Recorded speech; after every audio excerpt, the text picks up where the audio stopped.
আসসালামু আলাইকুম, কেমন আছেন সবাই? ছাদ বাগান দেখতে যেমন সুন্দর, করতেও তেমন কষ্ট, একটু সময় দিতে হয় বেশি। তো যা হোক, এই বাগানটা করার পেছনে আমার জামাই, আমার ছেলে বড় ২ টা, তারপর আয়া সবাই আমাকে অনেক বেশি হেল্প করেছে। তবে হ্যাঁ, কষ্টটা অনেক বেশি, কারণ ছাদ তাড়াতাড়ি গরম হয়ে যায়, পানিও দিতে হয় ২-৩ টাইম। তো সব কিছু মিলিয়ে এখন অবস্থা ছাদ বাগানের একটু এলোমেলো। সামনে ইনশাল্লাহ আরও গুছিয়ে ফেলবো, নতুন করে আবার করা হবে। ১০ বছর করেছি, ১০ বছরগুলো নতুন করে আবার করতে হবে। তো যা হোক, একটু ছাদে হাঁটাহাঁটি করলাম, বেশ কিছু কাজ করলাম, নিচে চলে আসলাম। ফ্রোজেন করা ডালপুরি ছেঁকা, ছেঁকা করে ভেজে নিচ্ছি। অন্যদিকে আমার বড় ছেলে আলিফ সালাদ কেটে নিচ্ছে।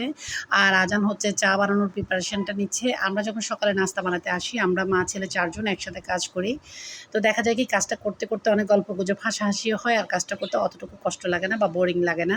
তো যা হোক, গরম পড়ছে প্রচুর, তো একটু কম তেলের মধ্যে ভাজা করলাম আরকি ডালপুরি। এটা কিন্তু ডুবো তেলে ভাজলেও কিন্তু একদম মচমচা হবে। আমার ভিডিও যদি ভালো লাগে, ছোট্ট একটা লাইক দিয়ে পাশে থেকে যাবেন। আর আমার ডালপুরি কীভাবে বানাতে হয় আমি কিন্তু রেসিপি অনেক আগে শেয়ার করে দিয়েছি, আর ফুল ভিডিও অনেক আগে আমার চ্যানেলে শেয়ার করা আছে। এই যে অনেকগুলো ফ্রোজেন করা ডালপুরি। তো এই তো সকালের নাস্তা নিয়ে নিলাম। আজকের ভিডিওটা এতটুকুই ছিল। অবশ্যই ভালো লাগলে ছোট্ট একটা লাইক দিয়ে পাশে থেকে যাবেন। বাহিরে কিন্তু রোদে একদম ঝকমকা পরিবেশ, দেখতে ভালো লাগছিল। আর আমরা ফ্যানের নিচে চলে এসেছি, কারণ ডাইনিং রুমে যে বসবো সে অবস্থা নিয়ে এত টানাটানি করতে মন চাচ্ছিল না।